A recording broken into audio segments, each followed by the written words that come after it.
Leadership is the great challenge of the last of the 90s and the first part of the new century. The challenges in science, the challenges in education. You know, we got to straighten out our educational program or we'll fall behind among the nations of the world. It's going to take some incredible leadership. Politics. Boy, it'd be great to be proud instead of embarrassed. Leaders in industry, sales, management, you name it. The leadership role is really challenging for the next century. So now, here's what leadership is. The challenge to be more than mediocre. The challenge to step up to a new level, a new dimension. And here's what this new dimension has. Opportunity and responsibility. But who wouldn't want the responsibility along with the opportunity if it builds an extraordinary life? You wouldn't want it any other way. Here's some of the refinement of leadership. Now, I've got to go through these notes rather quickly. The refinement of leadership. Make this list. Learn to be strong but not rude. Some people mistake rudeness for strength. Rudeness we don't need. Strength we do need. Here's the next one. Learn to be bold but not a bully. We need to boldly seize the day, boldly seize the opportunity, boldly seize the chance. But we don't need bullies. We don't need anybody to push anybody around. There's a whole new level of leadership. Especially like in network marketing, you got to learn it anyway if you want to succeed. But it'll work anywhere. A new method of leadership. Here's what it is. Leadership by invitation. Not leadership by threat. Not leadership by aggravation. Not leadership by intimidation. That now shows the weakness of the leader. That now shows ego at work instead of skills. But it's leadership by invitation. Invite somebody to a better way of doing things. Here's what else it's called. Leadership by inspiration. Inspiring somebody to make the necessary changes to move up or to get the job done. As leaders, we inspire. As leaders, we entice. As leaders, we invite, entice, inspire. Not threaten. New kind of leadership. Be bold but not a bully. Next. Be kind but not weak. Some people mistake weakness for kindness. And it's a great mistake. Kindness isn't weak. Kindness is a certain unusual strength. But don't say, I must be weak in order to be kind. And the answer is no. Sometimes you have to be unusually strong to be kind. Somebody coined the expression, tough love.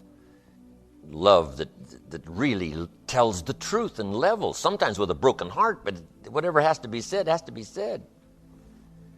Kind but not weak. Here's another one that's excellent. Be thoughtful but not lazy. We need to give thought, but we also need to take action. You need to dream without just being a dreamer. Head in the clouds, yes, dreaming, lofty dreams, but feet on the ground. Here's 2 or 3 more. These are excellent. Be humble but not timid. Some people mistake timidity for humility. Humility is a virtue. Timidity is an illness. It can be cured. It can be managed. And if you are timid, you got to work on it.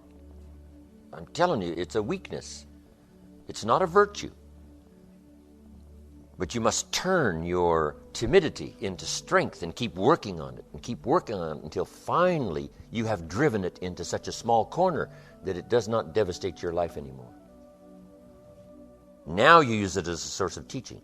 I used to be so shy and so timid, but I worked on it and I worked on it and I've driven it into such a small corner it doesn't dominate my life anymore. It's still there, but it doesn't dominate. That's what's important. But humility is a virtue. Expands your ability to understand the vastness of it all and how small we are in relation to everything. Humility that causes you to get on your knees and talk to a child without any fear of how you'll look. Humility. To understand, yes, humans are unique, but in the vast space of it all, we're all pretty small. Yes, we know, but what we don't know is so much greater than what we do know. Here's a couple of more.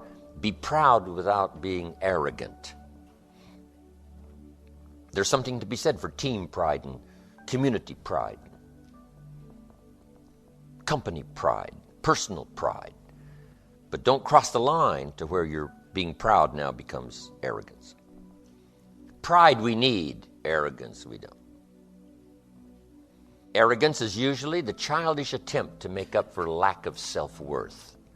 The childish attempt to make up for lack of self-worth has a tendency to create arrogance. And you know the worst kind of arrogance? Arrogance from ignorance. That's the worst kind. If a guy's smart and arrogant, we can tolerate that. But if a guy's dumb and arrogant, that's hard to take.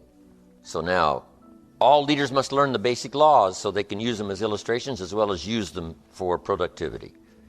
Here's the first of the basic laws. Whatever you sow, you reap. Now here's another way to put it on the positive side. In order to reap, you must sow. Reaping is reserved for those who sow, who plant. To deserve the harvest, you must plant the seed. Take care of it in the summer. Carefully harvest it and then do wise things with the harvest. Here's the rest of the law of sowing and reaping.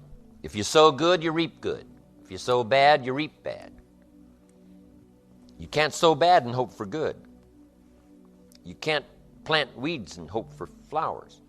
It works both positive and negative.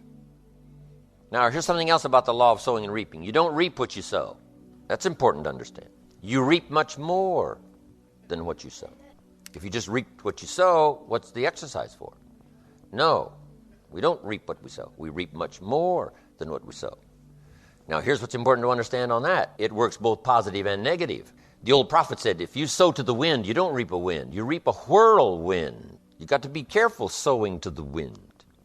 It doesn't come back as a wind. It comes back as a whirlwind. That's on the negative side. But now it also works on the positive side. If you plant a cup of corn, how much do you get back? A cup? No, a bushel for the cup. You get back much more than what you plant. That's the reason for planting, for the increase. Positive, negative. Now here's the next key to the law of sowing and reaping. Sometimes it doesn't work at all. Everybody has to understand. The farmer plants the crop in the spring, takes care of it all summer, is an honorable man, loves his family, is a decent citizen. But the day before he sends the combines into the field, a hailstorm comes along and beats his crop into the ground, and it's gone, it's lost. So this time it didn't work. So now what must the farmer do? He's got to decide whether to do it again or not. Shall we take another chance in the next spring? We would advise him to do so, even though he lost everything in the last harvest. And it didn't work. You didn't reap what you sowed. But here's the law of averages. Here's the odds. More often than not, you reap what you sow. More often than not, you'll have a harvest if you plant in the spring. There's no guarantee, but more often than not. And guess what more often than not is? Pretty good odds. It's better than Las Vegas. The law of sowing and reaping. Next, one of the most important laws to learn is the law of averages. If you do something often enough, you'll get a ratio of results. Once you understand that, the world is yours. Learning to employ people in the unique thing called the law of averages is stunning in its result in terms of fortune. Let's say you're in sales and you talk to 10 people just getting started. If you talk to 10, you get 1. We now have what we call the beginning of a ratio. Talk to 10, 9 say no, 1 says yes. I'll buy your product. I'll take your service. Somebody says, well, 1 out of 10 isn't that good. Well, you're just getting started. Because here's what happens with the law of averages. Once it starts, it tends to continue. If you talk to 10 and get 1, chance is excellent. If you talk to 10 more, you'll get another one. In baseball, we call it batting average. Swing 10 times, get a hit. Swing 10 times, get a hit. Nobody bats 9 out of 10. So you don't have to be perfect here. All you have to do is understand the law of averages. Now, even if you're only getting 1 out of 10, you can now start to compete. If you've been here a long time, you can get 9 out of 10. I just joined, I can only get 1 out of 10. I'm telling you, if we have a contest, I will beat you. You say, well, you just started. How could you beat me? It's very simple.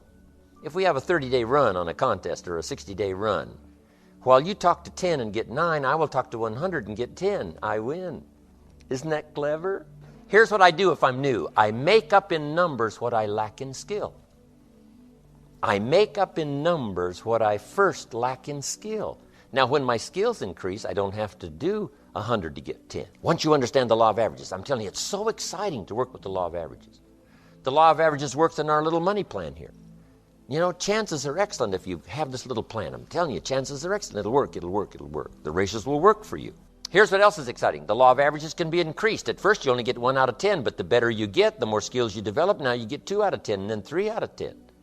And you don't need more than about 2, 3 out of 10 to get rich. In working with people, there's a unique story about the law of averages. It says the sower went out to sow the seed. Number one, he had excellent seed or a great story to tell and a good product to sell. And it says the sower was ambitious, got up early in the morning and went out to do the deal. So good seed, ambitious sower, and he starts to sow the seed. But here's what happens. Make the notes. The first part of the seed that he sowed, the birds got, and the birds are going to get some. John said, yes, I will come check out the meeting, see if that's an opportunity for me. He says, I will be there on Tuesday night. Tuesday night comes, John isn't there. Say, I wonder where he is. The birds, whatever form they come in. And he's not there. Somebody stole the seed. Somebody robbed him of the opportunity. Guess what you can do about it? Nothing? Well, you could chase birds, but I'm telling you, it's not a good deal. You say, well, I'll get a hold of John. Whoever talked him out of coming, I'll go straighten them out. I'm telling you, you've asked for more than you can handle. Here's what you should do. Here's what the sower did. He kept sowing the seed. Here's what you can do if you stay busy. Sow more than the birds can get. Just depend on the law of averages. Not trying to straighten out every problem. So the birds are going to get some. Now it says he kept sowing the seed, and now the seed falls on rocky ground where the soil is shallow, and the little plant starts to grow, but the first hot day, it withers and dies.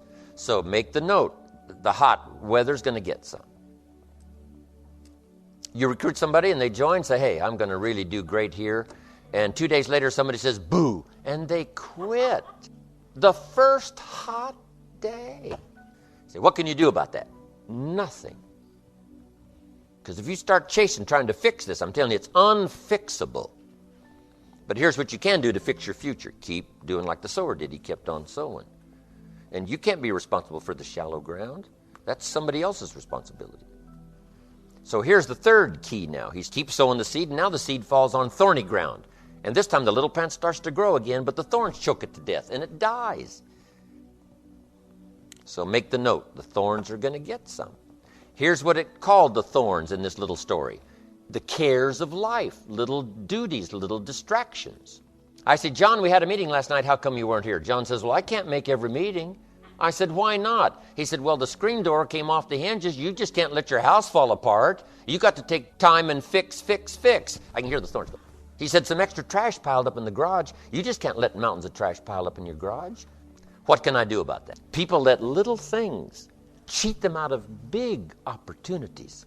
And sometimes it's a little heartbreaking to watch, especially if it's somebody you care about. But there are some things, remember, you can't straighten out. You just got to depend on something else for your fortune and your future. But now let's go to the rest of the story. Here's what it says. Finally, the sower keeps sowing the seed. Now it falls on good ground.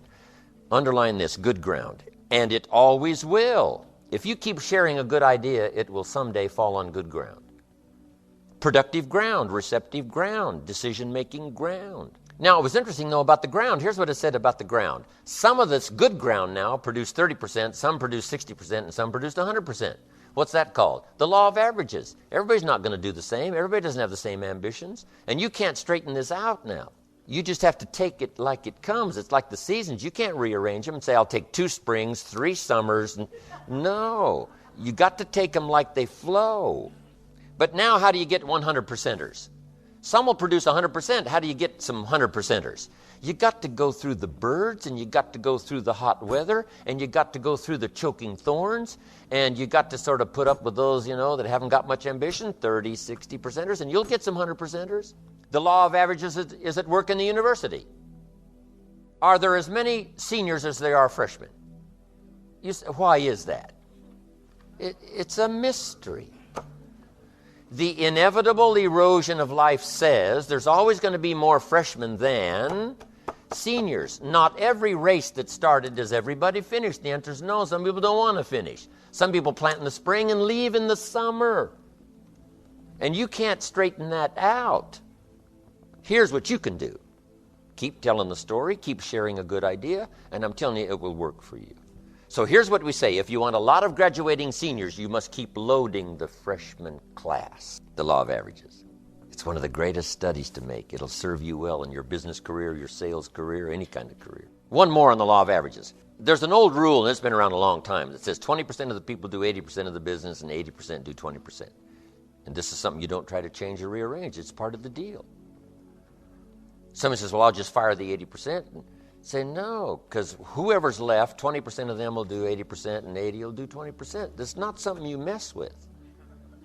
Here's what these laws are. Something you work with, something you understand and you work with.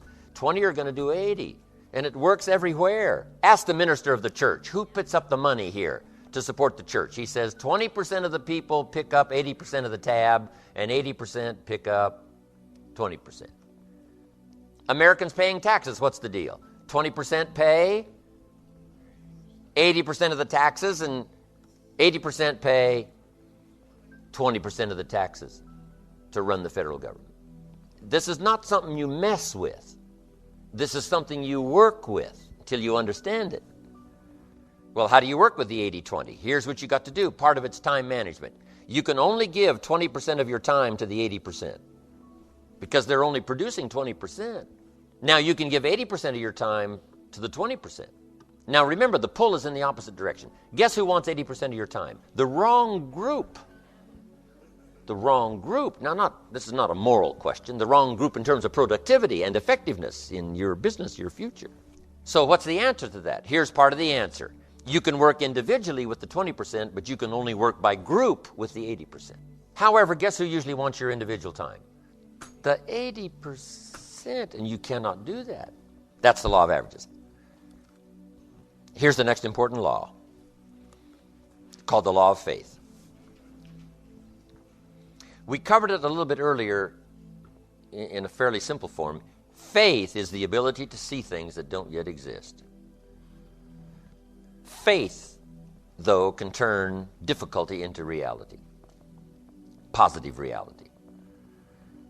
And I just want to give you this quick little line up here because it's so important to ponder and then work it.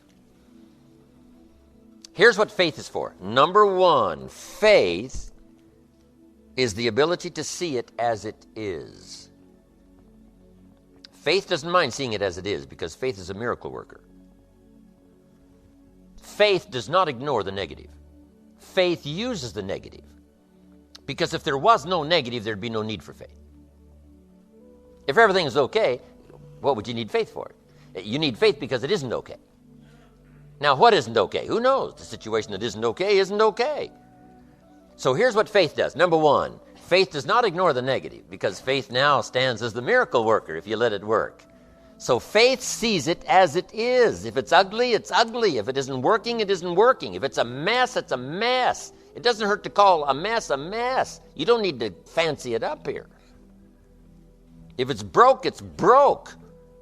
If it's miserable, it's miserable. Faith doesn't mind admitting that. Faith doesn't mind seeing that. Here's why. Number one, you can see it as it is. That's the beginning of faith, seeing it as it is. Now, here's the second step of faith. See it better than it is. Couldn't you see beyond the mess? The mess is for today. Couldn't you look into tomorrow? The answer is yes, I guess I could look into tomorrow. Humans have this incredible ability to look into tomorrow, to look into next week. So we not only have the ability to see it as it is, the beginning of faith, but to see it better than it is. Dream the dreams, make the plans, visualize. Use your imagination. See it better than it is. Now here's the third step that turns faith into reality. Make it better than it is. Faith now must be invested in the muscle. But if you invest faith now in the action, you can take any situation and make it better than it is. Next, in the beginning of faith, seeing it as it is. Don't see it worse than it is. Don't blow it out of proportion. Some people have this tendency to blow it all out of proportion and say, well, it can't be that bad. If it's this bad, that's how bad it is. You don't need to multiply how bad it is by 10. That's not necessary here. Just as it is, that's the deal, as it is. Don't see it worse than it is. Now, here's the next unique key to faith. Don't see it for more than it can become. there's a thin line between faith and folly. Yes, it's possible to see yourself as a millionaire, but not overnight. Somebody says, well, yes, I can see that. Don't see it for more than it can become in a reasonable period of time. Yes, if it dropped out of the sky overnight, but that's not likely. But it's still possible to be a millionaire. It's still possible to be rich and wealthy, given a certain amount of time working with the law of averages and all the rest of the stuff we've talked about today. So don't see it for more than it can become so that you move into folly instead of faith. Plenty is possible without being foolish in your faith exercise.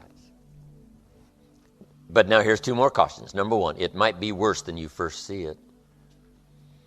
You better look underneath. Because sometimes you just look at the surface. You better take a look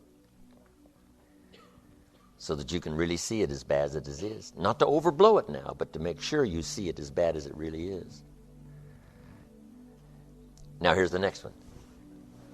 Give yourself a chance to understand that it could be far more in the future than what you can first see.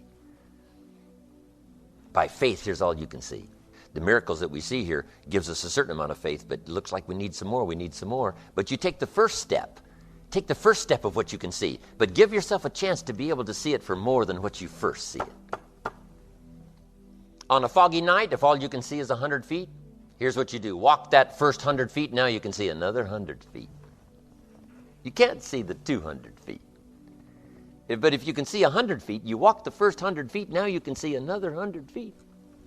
So I'm asking you to take the early steps of faith. Whatever you can see it possible to become, start believing that. Have faith for that. And I'm telling you, as that starts to exercise, you'll be able to see it for more and for more and for more. The possibilities will start to increase in your own imagination.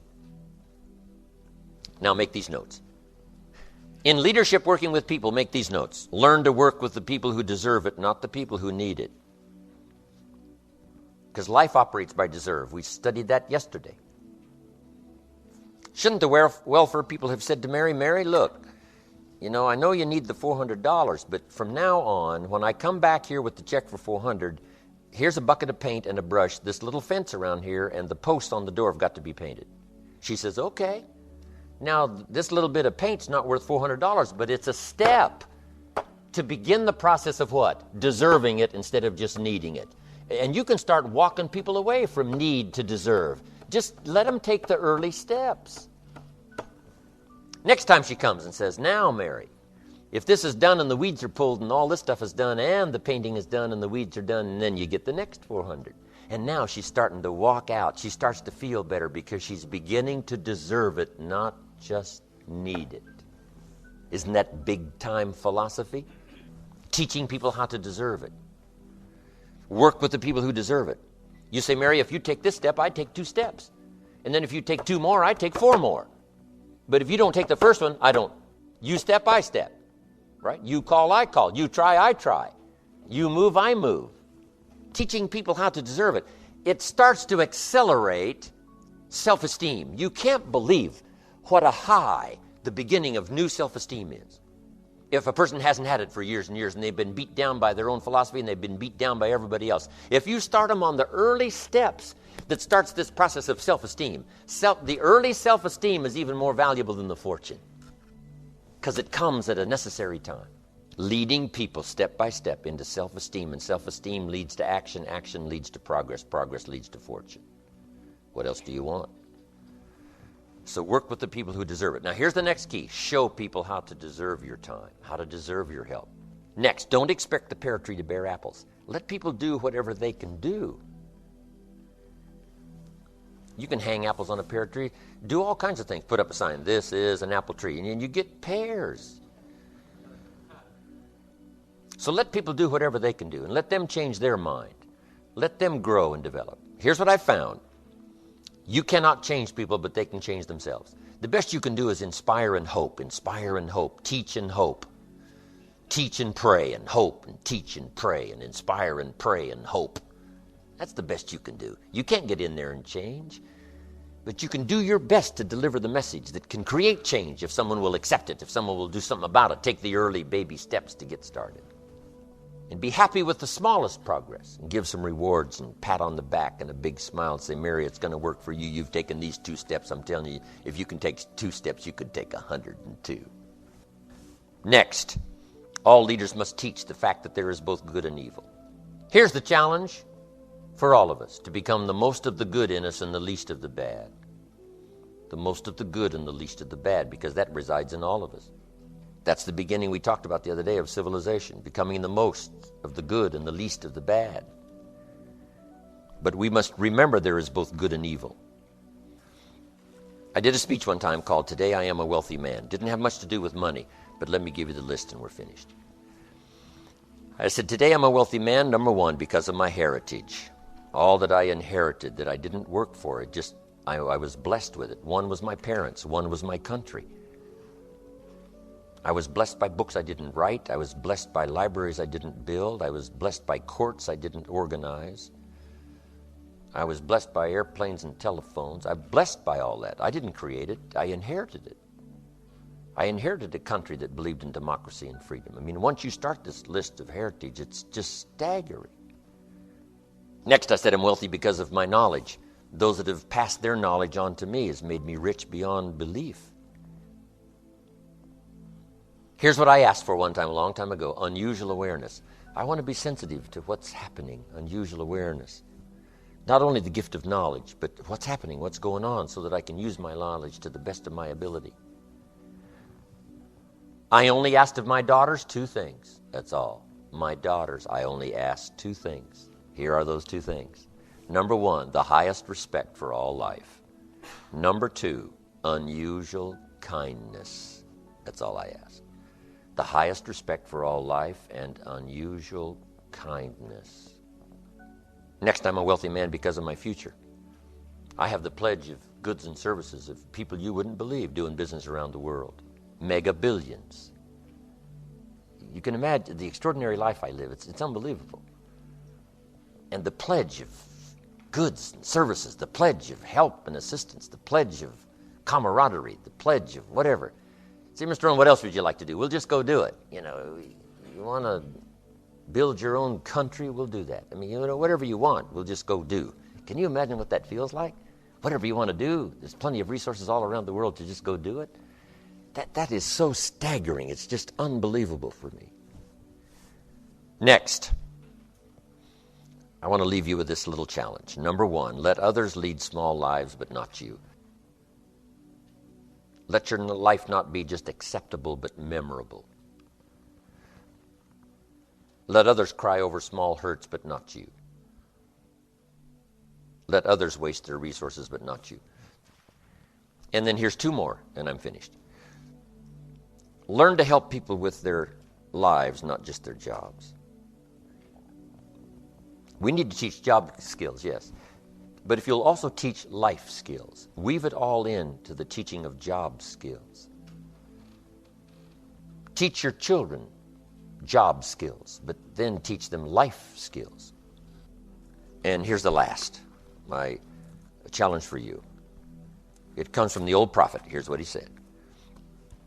If you work on your gifts, if you work on your abilities, if you work on your skills, if you work on your gifts, they will make room for you. They will make a place for you. If you become attractive, you'll have an attractive place. If you work on your skills, they will put you in an unusual place. You don't have to worry about the place. It is right now being prepared for you to qualify. The place. And if you work on your gifts, gifts of language, gifts of intelligence, gifts of faith, gifts of helping others, gifts of influence, if you'll work on those gifts, you'll always have a place. I got to be one of the great examples. Look where my gifts have brought me to this place. I worked hard on my gifts. I worked hard on my skills. I worked hard on my delivery. I worked hard on my ability to affect other people with language and words and experiences. And then my gifts brought me to unique places now around the world. Because my gifts, I worked on my gifts and made myself valuable enough to be invited to these places. The same thing is going to happen for you, without a doubt.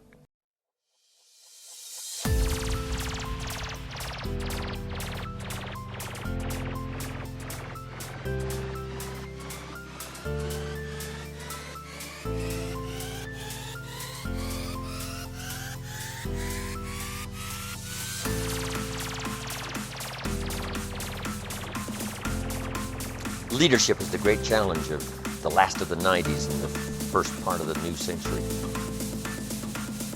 The challenges in science, the challenges in education. You know, we've got to straighten out our educational program or we'll fall behind among the nations of the world. It's going to take some incredible leadership. Politics. Boy, it'd be great to be proud instead of embarrassed. Leaders in industry, sales management, you name it. The leadership role is really challenging for the next century. So now, here's what leadership is. The challenge to be more than mediocre. The challenge to step up to a new level, a new dimension.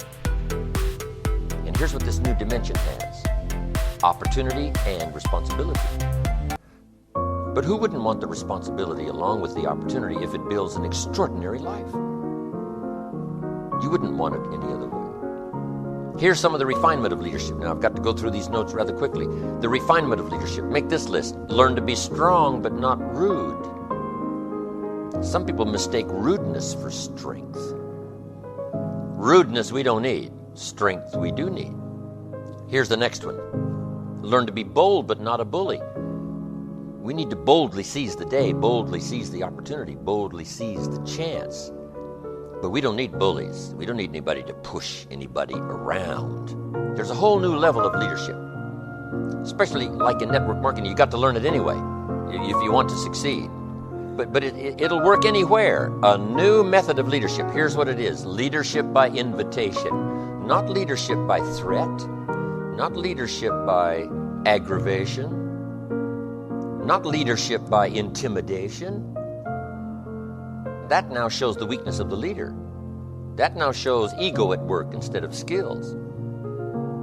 But it's leadership by invitation. Invite somebody to a better way of doing things. Here's what else it's called. Leadership by inspiration. Inspiring somebody to make the necessary changes to move up or to get the job done. As leaders, we inspire. As leaders, we entice. As leaders, we invite. Invite, entice, inspire. Not threaten. New kind of leadership. Be bold but not a bully. Next. Be kind but not weak. Some people mistake weakness for kindness. And it's a great mistake. Kindness isn't weak. Kindness is a certain unusual strength. But don't say, I must be weak in order to be kind. And the answer is no. Sometimes you have to be unusually strong to be kind. Somebody coined the expression, tough love. Love that really tells the truth and levels, sometimes with a broken heart, but whatever has to be said, has to be said. Kind but not weak. Here's another one that's excellent. Be thoughtful but not lazy. We need to give thought, but we also need to take action.